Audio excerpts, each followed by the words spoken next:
तो दोस्तों, आप सभी का हमारे YouTube channel climax academy Chhatarpur में हार्दिक स्वागत है।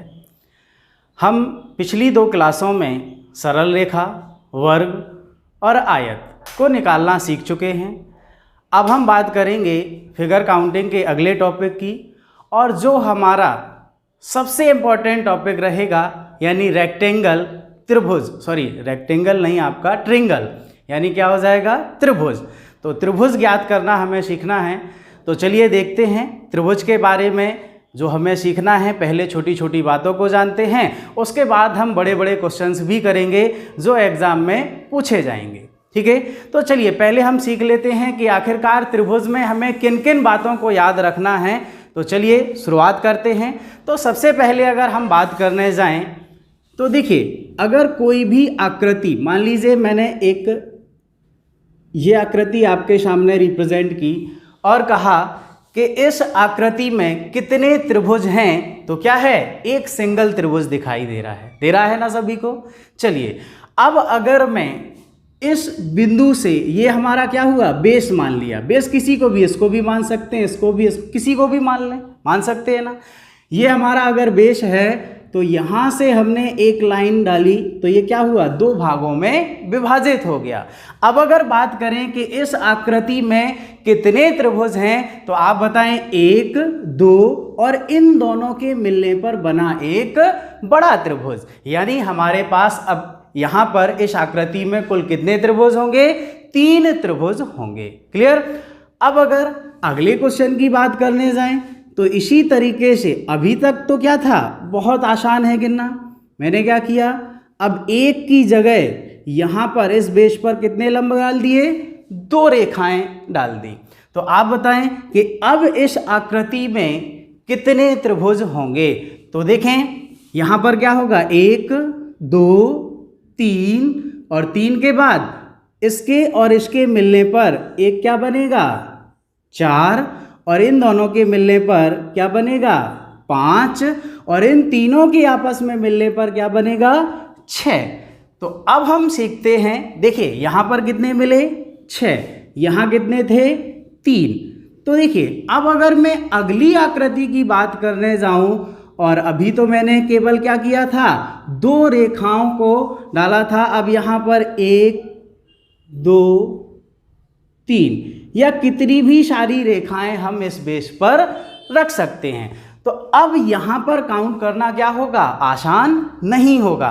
तो देखेंगे अब हम यहाँ पर एक बहुत अच्छी बात सीखने वाले हैं कि देखिए याद रखना है, यहाँ पर त्रिभुज के बेस को कितने भागों में डिवाइड किया, 2 भागों में। अगर इस आकृति में बात करें तो बेस को कितने भागों में डिवाइड किया, 3 भागों में। और अगर इस आकृति में बात करें तो 1, 2, 3 और 4 भागों में। तो हमें याद रखना है कि अगर कोई भी त्रिभुज आपको दिया गया है और उस त्रिभुज में आपसे क्या पूछा है, उस त्रिभुज के आधार को यानी बेस को जितने भी भागों में विभाजित किया जाएगा उन सभी का योग, यानी इस बेस को कितने भागों में डिवाइड किया गया है, 1, 2, 3 और 4, यानी जितने भागों में विभाजित किया जाएगा उन सभी का योग उस आकृति में कुल त्रिभुजों की संख्या के बराबर होगा।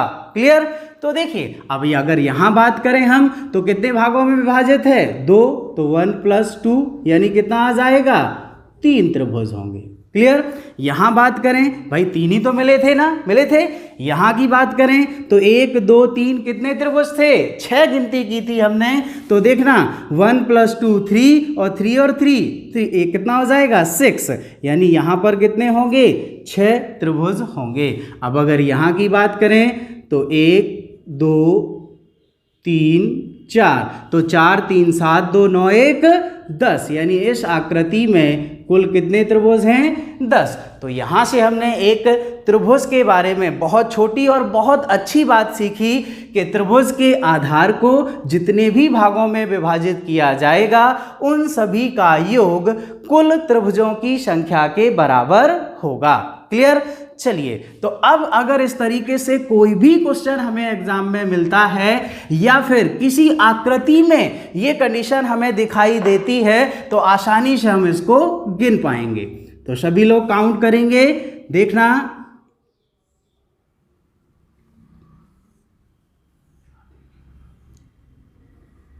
बताएं इस आकृति में कुल कितने त्रिभुज हैं। तो इस आकृति में कुल कितने त्रिभुज हैं तो बताएंगे आप, देखेंगे। चलिए, आ गया होगा सभी का उत्तर, बिल्कुल आ गया होगा। कितना हुआ? 1 2 3 4 और 5। तो यहां पर योग क्या हो जाएगा?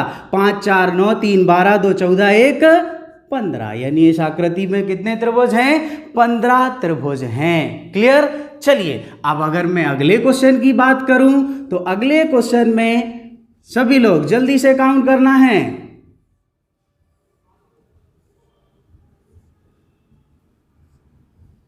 इस आकृति में कितने त्रिभुज हैं? अगर इस तरीके से क्वेश्चन आता है तो बिल्कुल आसान। हम सीख चुके हैं कि किसी भी त्रिभुज के आधार को जितने भागों में विभाजित करेंगे उन सभी का योग कुल त्रिभुजों की संख्या के बराबर होगा। अब चूंकि यहाँ एक बेस तो हमारा ये रहा, तो इस बेस पे कितने बनेंगे? 1 2 3 4 और 5। तो 5 4 9 3 12 2 14 1 15। इसके बाद अगर बात करने जाएं, ये भी तो हमारा एक अलग से त्रिभुज बन रहा कि नहीं बन रहा? अगर हम इसकी बात करेंगे तो ये क्या है? एक बिल्कुल अलग आकृति के रूप में दिखाई दे रहा है। तो देखिए यहां पर क्या है? 1 2 और 3। तो 3 2 5 1 6, यानी यहां से कितने मिले? 6 त्रिभुज मिले। अब अगर इस बेस की बात करें तो ये बेस भी तो क्या कर रहा है? एक अलग त्रिभुज का निर्माण कर रहा है। तो यहां पर कितने हो जाएंगे? 1 2 और कितने मिलेंगे? 3 त्रिभुज। अब अगर इस बेस की बात करें तो यहां पे भी कितने मिलेंगे? 3 ही त्रिभुज मिलेंगे। तो 1 2 और कितना हुआ? 3। अब अगर इस आकृति की बात करें तो इसमें कुल कितने त्रिभुज हो जाएंगे? 15 और 6 कितना? 21। 21 और 3 3 6, यानी कितने हो जाएंगे? 27 त्रिभुज होंगे। होंगे कि नहीं होंगे? चलिए, अब अगर बात करें अगले क्वेश्चन की तो सभी लोग आसानी से इन क्वेश्चंस को कर पाएंगे ना सभी लोग? चलिए तो देखते हैं।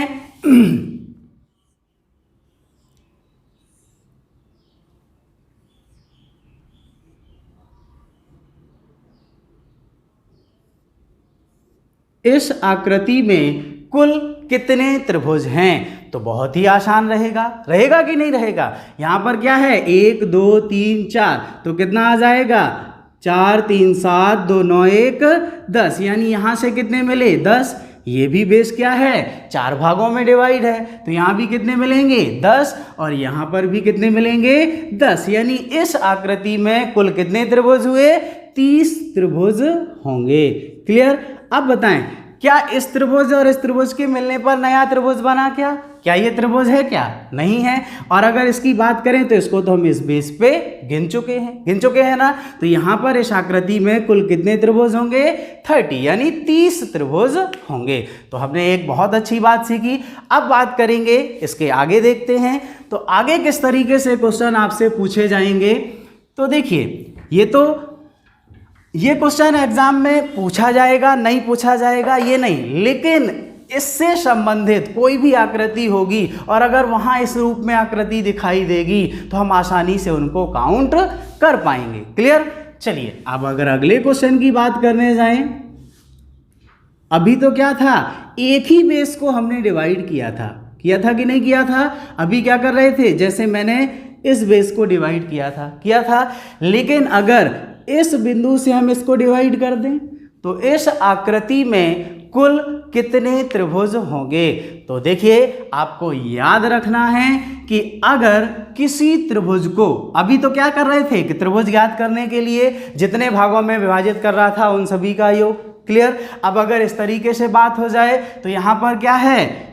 1 2 1 2 1 2, यानी किसी भी बेस पे अगर बात करें, यहाँ इस बेस पे भी क्या है? 2 भागों में, यहाँ पे भी क्या है? 2 भागों में। तो जितने भी भागों में विभाजित करेगा तो कुल त्रिभुज के लिए हमें क्या कर देना है? उसका घन कर देना है। क्या कर देना है? घन, यानी 2 का क्यूब। तो यहाँ क्या आ जाएगा? 2 2 दूनी 4 और 4 दूनी 8। यानी इस आकृति में कुल कितने त्रिभुज मिलेंगे हमें?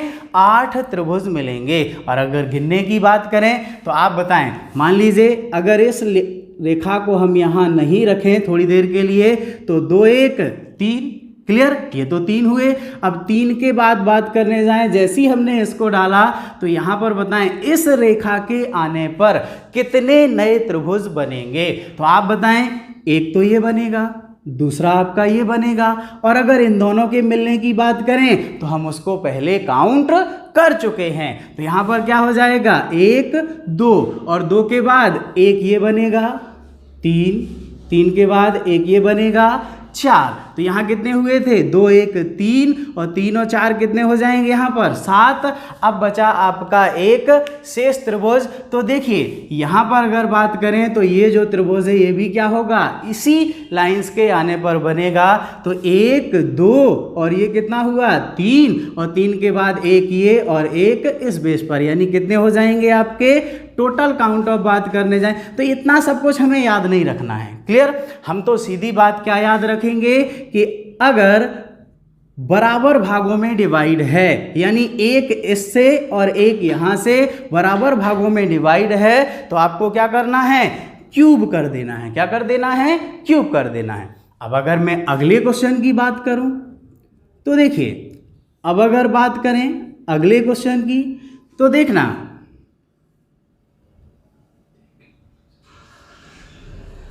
इस आकृति में कुल कितने त्रिभुज होंगे? तो क्या गिनना आसान होगा? क्या होगा? क्या आसान नहीं होगा। यहाँ तो आप गिन पा रहे थे, लेकिन इस आकृति में आप त्रिभुज नहीं गिन पाएंगे। गिन पाएंगे क्या? नहीं गिन पाएंगे, बिल्कुल नहीं गिन पाएंगे। तो देखिए ये मेथड हमारा क्या करेगा? काम आएगा, लेकिन कब? इस बात का ध्यान रखना है कि बराबर भागों में विभाजित हो, यानी अगर यहां से 2 रेखाएं हैं तो यहां से भी कितनी हो? 2 ही रेखाएं हो। तो यहां पर क्या है आपका? 1 2 और 3। तो इस त्रिभुज में कुल कितने त्रिभुज होंगे? 3 गुणे 3 गुणे 3 यानी कितना? 27। 3 का क्यूब आपका क्या हो जाएगा? 27। यानी इस आकृति में कुल कितने त्रिभुज हो जाएंगे? 27 त्रिभुज होंगे। अब इस प्रकार का कोई भी क्वेश्चन आपसे पूछ लिया जाए, आप आसानी से गिन पाएंगे। गिन पाएंगे ना? बिल्कुल। एक क्वेश्चन और करते हैं, सभी लोग बताएंगे, ठीक है। अभी आप लोगों के मन में एक बात और आ रही होगी कि सर अगर बराबर ना हो, अरे बराबर नहीं होंगे तो रुक जाओ, अभी उसको भी करते हैं, ठीक है ना। देखते हैं, चलिए। अब ऐसा तो नहीं है, चलिए तो एक क्वेश्चन और देखते हैं।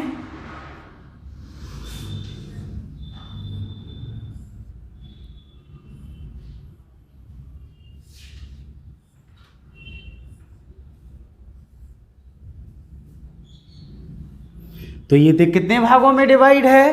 1 2 3 4। यानी यहां पर क्या इस आकृति में त्रिभुज गिनने की बात कही जाएगी तो हम गिन पाएंगे क्या? कभी नहीं गिन पाएंगे, बहुत टाइम लग जाएगा, गिन ही नहीं पाएंगे। तो यहाँ क्या करेंगे? 4 का क्यूब, क्योंकि यहाँ भी क्या है? 1 2 3 और 4। तो 4 चौको 16 और 16 चौको 64। यानी इस आकृति में कुल कितने त्रिभुज होंगे? 64 त्रिभुज होंगे। समझ पा रहे हैं ना? चलिए, तो 2 टाइप के क्वेश्चन हमने समझ लिए ना। चलिए अब देखते हैं, आपके सभी के मन में एक सवाल चल रहा होगा कि सर अभी तो आप कह रहे हैं बराबर हो, अगर बराबर ना हो तो अगर बराबर नहीं होंगे तो हम क्या करेंगे? देखते हैं। चलिए, अगर बराबर नहीं है तो क्या करना है? तो चलिए इस क्वेश्चन की बात कर लेते हैं। इसको बड़े ध्यान से समझना है, क्लियर। इस आकृति में कुल कितने त्रिभुज हैं? अगर इस आकृति की बात की जाएगी तो अभी तक तो हम क्या कर रहे थे? बराबर था तो सीधा क्या कर दिया? घन कर दिया, और घन कर दिया, आंसर आ गया। लेकिन यहाँ पर ऐसा नहीं चलेगा। यहाँ हमारा जो फर्स्ट मेथड हमने सीखा है वो काम आएगा। कैसे आएगा? देखना, एक बेस तो हमारा ये हुआ, ये बेस बना, क्लियर, और आपका एक बेस ये बना कि नहीं बना? बनेगा। एक बेस आपका ये रहा, एक बेस ये रहा। यहाँ से बात करें तो पहला बेस ये, दूसरा ये और तीसरा ये। यानी अब अगर बात करने जाएं हम यहाँ पे, तो अगर इस बेस पे बात करें तो 1 2 और 3, यानी 1 2 और 3, तो 3 2 5 1 6। और इस बेस पर भी कितने मिलेंगे? 6 मिलेंगे। तो 6 और 6 कितने हुए? 12। कितने हो जाएंगे? 12। अब अगर इस बेस की बात करें तो इस बेस पे भी है। यहाँ कितने भागों में है? 2 भागों में है। तो कितने हो जाएंगे? 1 2, यानी कितने मिलेंगे? 3। प्रत्येक बेस पर 3 मिलेंगे तो कितने हैं? 1 2 3, यानी कितने हो जाएंगे? 3 त्रिका 9। यानी यहाँ पर कितने हुए थे? 6 और 6 12, 12 और 9 कितना हुआ? 21। लेकिन अभी उत्तर नहीं आया। अभी क्या है? 6 और 6 12 और 12 और 9 कितना हो गया? 21। लेकिन हमें इस बात का ध्यान रखना है कि क्या कहीं कोई त्रिभुज दोबारा तो नहीं काउंट कर लिया? बिल्कुल। अब अगर हम बात करेंगे इस बेस की और इस बेस की, यानी हम यहाँ पर इस त्रिभुज को गिन चुके हैं, इस त्रिभुज को गिन चुके हैं ना। तो यहाँ पर कुछ ऐसे त्रिभुज होंगे जो आपके क्या होंगे? दोबारा काउंट होंगे। तो सबसे बिल्कुल आसान उपाय है, कोई भी त्रिभुज दोबारा काउंट नहीं होगा। आपको याद रखना है कि यहाँ से हमने रेखाएं डाली थी और यहाँ से, तो इन 2 कोनों को छोड़कर, क्या है? इन 2 कोनों को छोड़कर बाकी जितने पॉइंट आपके बनेंगे, कितने पॉइंट बनेंगे? 1 2 3 4 5 6। कितने पॉइंट मिले? 6। यानी प्रत्येक पॉइंट को अगर हम माइनस कर दें तो उतने ही त्रिभुज यहाँ पर क्या हो रहे हैं? कॉमन हो रहे हैं। तो देखना, हमें क्या करना है? केवल इस पॉइंट को छोड़ना है और इस पॉइंट को छोड़ना है। यानी इन दोनों पॉइंट्स को छोड़कर प्रत्येक पॉइंट 1 2 3 4 5 6, तो 21 माइनस 6, यानी इस आकृति में कुल कितने त्रिभुज होंगे? 15 त्रिभुज होंगे। क्लियर? बहुत मजा। अभी नहीं देखेंगे, नहीं समझ में आया कोई दिक्कत नहीं, अगला क्वेश्चन करने वाले हैं, 2 से 3 क्वेश्चन करेंगे। क्लियर? तो देखिए अगला क्वेश्चन देखते हैं। ठीक है, चलें अगला क्वेश्चन देख ले रहे हैं। चलिए अगला क्वेश्चन देखते हैं। तो देखिए बिल्कुल आसान हो जाएगा, बस आपको थोड़ा सा धैर्य रखना है। ठीक है, देखेंगे जब भी अगर इस तरीके से क्वेश्चन आएगा, भाई अभी तक तो क्या था? हमारे प्रत्येक भाग को बराबर विभाजित कर रहा था। अगर बराबर रेखाएं थी तो हम सीधे क्या कर रहे थे? घन कर रहे थे। अब अगर बराबर नहीं है तो देखिए फिर से एक क्वेश्चन देखेंगे। अगर बराबर नहीं है तब आपको क्या करना है? तो देखेंगे यहां से हमने क्या किया? 3 रेखाएं की और यहां से क्या करेंगे? 2।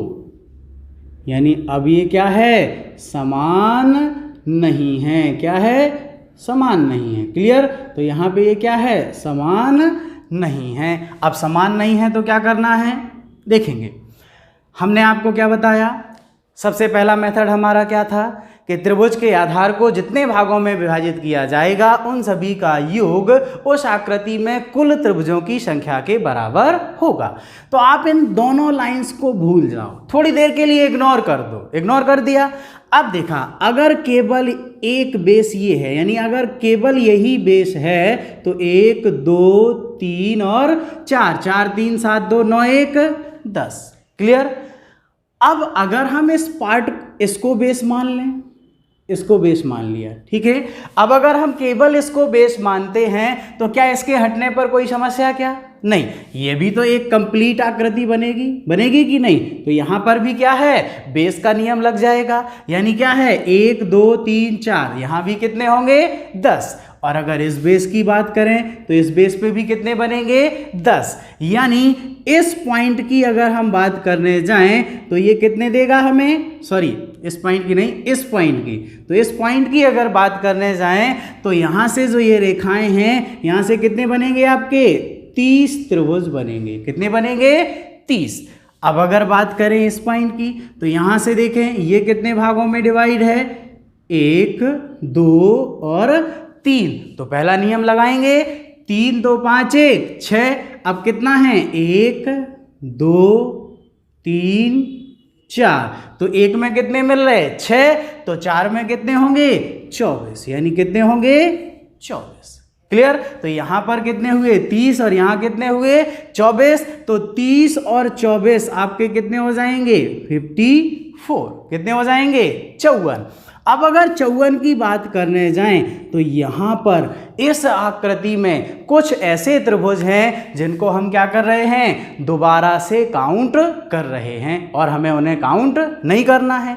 तो देखिए हम अब इस तरीके से अगर पहचानने की बात करें कि सर कौन सा त्रिभुज दोबारा हो रहा है या नहीं हो रहा है, तो आसान नहीं होगा समझना, नहीं होगा ना। तो हम क्या करेंगे, हमने आपको बताया कि इस पॉइंट पे कितने मिले 30 और इस पॉइंट से ये रेखाएं डाली तो प्रत्येक में कितने मिले, सभी को मिलाने पर 24। तो इन दोनों पॉइंटों को छोड़कर, यानी इसको छोड़ देना है, इसको छोड़ देना है, इसके बाद जितने कट हैं कहां पर, ये प्रतिच्छेद किया 2 3 4 5 6 7 8 9 10 11 12, यानी कितने पॉइंट मिले 12। तो आप क्या कर देंगे 12 घटा देंगे, क्या करेंगे 12 घटा देंगे, तो हमारा उत्तर आ जाएगा। 54 से 12 जाएंगे तो कितना आ जाएगा 42, यानी इस आकृति में कुल कितने त्रिभुज होंगे 42 त्रिभुज होंगे, होंगे ना। चलिए अगला क्वेश्चन आप लोग करेंगे। चलिए हम अगला क्वेश्चन आपको दे रहे हैं, सभी लोग काउंट करेंगे, ठीक है। चलें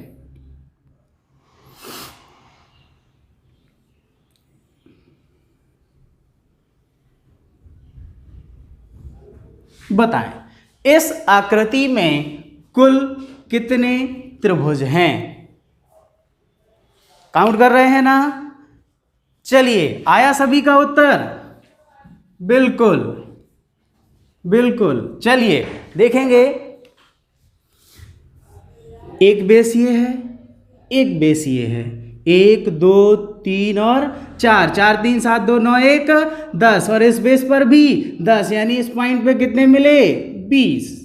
अब अगर बात करें इस पॉइंट की तो यहां पर क्या है 2 1 और 2 भाई 1 2 3, तो 3 6 9 12, कितने मिले 12। तो यहां पर कितने हो जाएंगे 12 और 20 कितना हुआ 32। लेकिन एक बात का याद रखना है, क्या कॉमन त्रिभुज को हमें माइनस करना है। तो वो कैसे करना है, इन दोनों पॉइंटों को छोड़कर एक बिंदु 2 3 4 5 6 7 8, कितना घटा देंगे 8 घटा देंगे। तो 32 से आपके 8 माइनस हुए तो कितना आ जाएगा 24, यानी इस आकृति में कुल कितने त्रिभुज मिले 24 त्रिभुज मिले।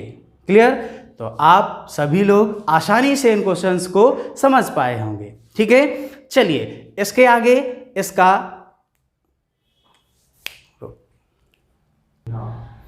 चलिए, तो आपके 2 टाइप के क्वेश्चन समाप्त हुए। अगला देखते हैं, त्रिभुज में ही हमें अगला एक देखना है। देखिए अभी तक तो क्या हो रहा था, त्रिभुज के आधार को हम विभाजित कर रहे थे ना।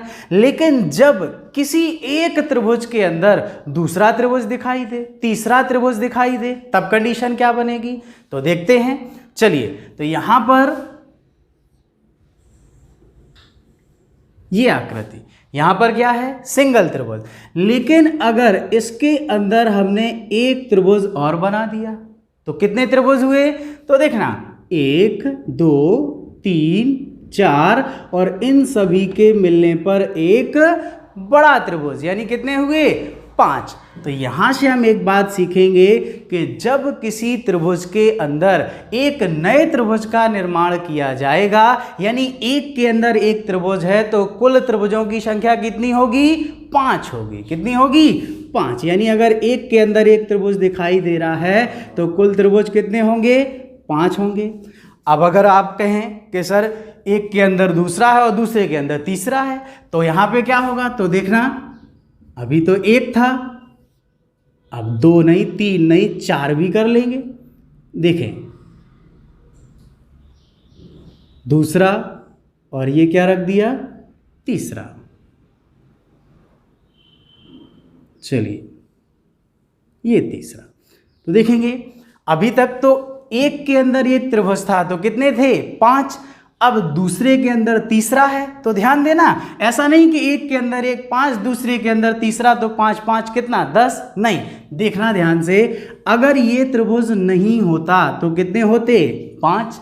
अब इस त्रिभुज के आने पर भाई अगर ये बाहर ना हो तो एक के अंदर एक है, कितने हुए 5 हुए, लेकिन यहां पर अगर बात करें इस नए त्रिभुज के आने से 1 2 3 4 और ये जो 5वां त्रिभुज है इसकी गिनती हम कर चुके हैं ना, कहाँ, इसके साथ, इन 5 के साथ इस त्रिभुज की गिनती हो चुकी है। इसीलिए जब एक के अंदर एक है तो 5 और दूसरे के अंदर तीसरा है तो 4, और जिस तरीके से कितने भी बढ़ाते जाओ, दूसरे के तीसरा तो 4, तीसरे के अंदर चौथा तो 4, जितने भी बढ़ाते जाएंगे अब कितने मिलेंगे 4 4 के रूप में त्रिभुज मिलेंगे। यानी सिर्फ पहली बार कितने मिलेंगे 5, उसके बाद जितने भी त्रिभुज अंतर्गत रखे जाएंगे तो कितने मिलते जाएंगे, प्रत्येक में 4 मिलेंगे। क्लियर, क्योंकि हम इस बड़े त्रिभुज को पहले गिन चुके होते हैं।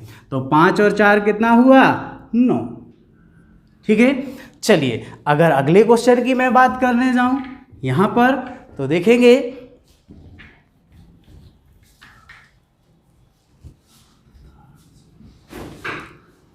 देखें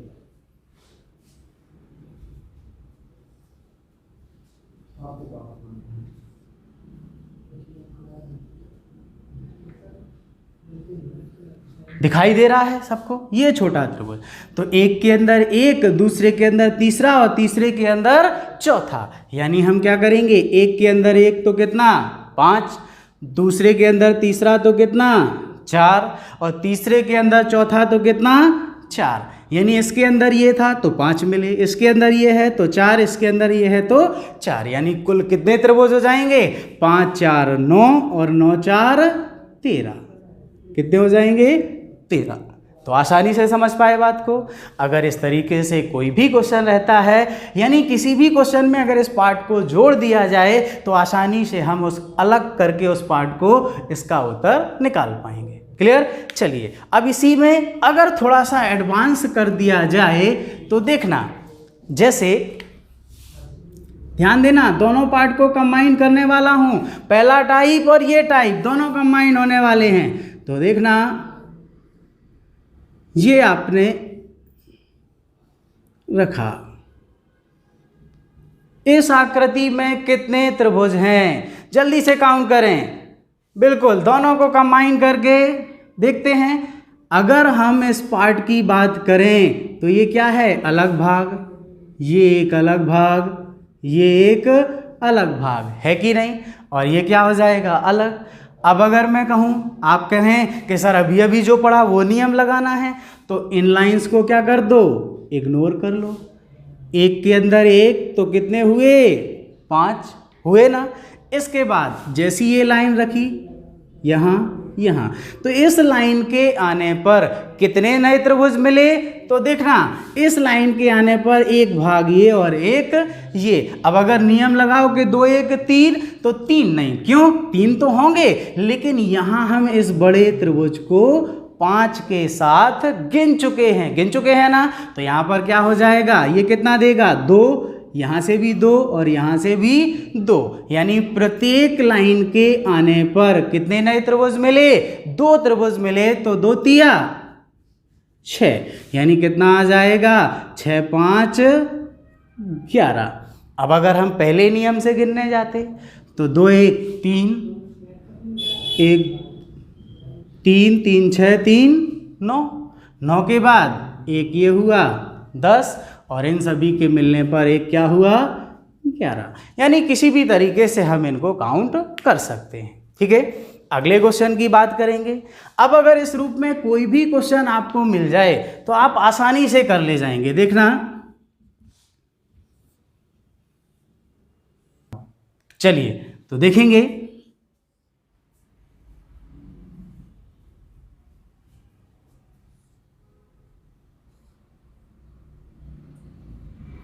इस आकृति में कुल कितने त्रिभुज हैं। तो अभी दोनों नियम एक साथ लगा देना है ना। एक के अंदर एक है तो कितना 5, दूसरे के अंदर तीसरा तो कितना 4, और एक लाइन के आने पर कितने मिले 2, तो 2 2 4 2 6, यानी 6 5 11 और 11 4 15।